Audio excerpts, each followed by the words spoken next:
In fact, Harry's involvement with Sentebale was incredibly hands-off. He had been more present with the charity prior to 2014 in its earlier years, but he visited Lesotho in December of 2014 and November 2015. But he last visited Lesotho in December 2014 and November 2015. And then in June 2016, he hosted a Sentebale fundraising concert in London. Then there was a 2-year gap of activities involving the charity until 2018, when he and Meghan attended a gala to benefit Sentebale, again in London. In 2019, he attended a polo match and then separately a concert in Rome and London, respectively. And then there was nothing again. No public support or active involvement with Sentebale until a 2023 polo match in Singapore and a meeting in Miami.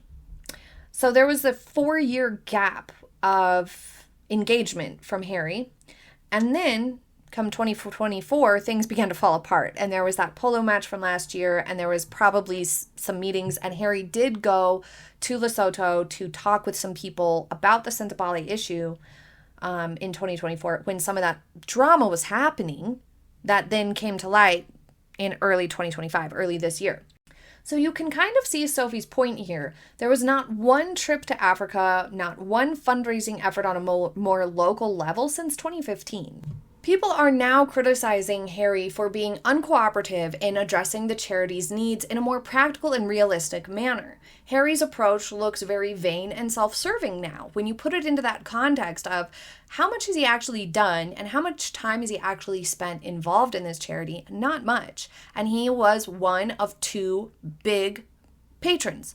They only really had 2 significant patrons that could draw publicity and drive fundraising efforts, and Harry was a big part of that initially, in the initial strategies for Sentebale and the initial format of the charity way back when it was established prior to 2014. So for Harry to be taking this approach where he can just kind of drop in and do a polo match whenever he feels like, and be completely and entirely uncooperative otherwise, and never set foot in Africa for years, you could understand Sophie's frustration. Let's put it that way.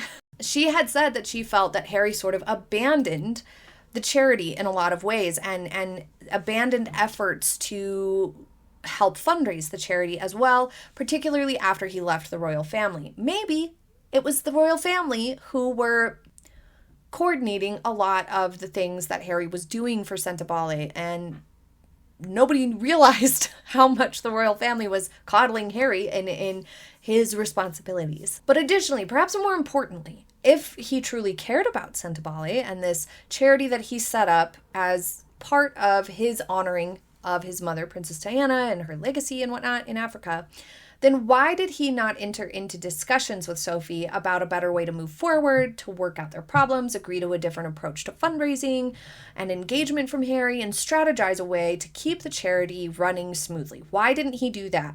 Instead, he sort of viciously tried to oust her from her position on no grounds other than disagreeing with him. Well, the rumor is that it all had to do with Meghan and her meddling in the situation, and that she was irritated with Sophie as well from the whole 2024 polo match thing, and that's why she treated Sophie that way on stage, and that all of that had a big factor and a big role in why Harry behaved the way that he did towards Sophie. And regardless, once again we see here that Harry is throwing a man tantrum.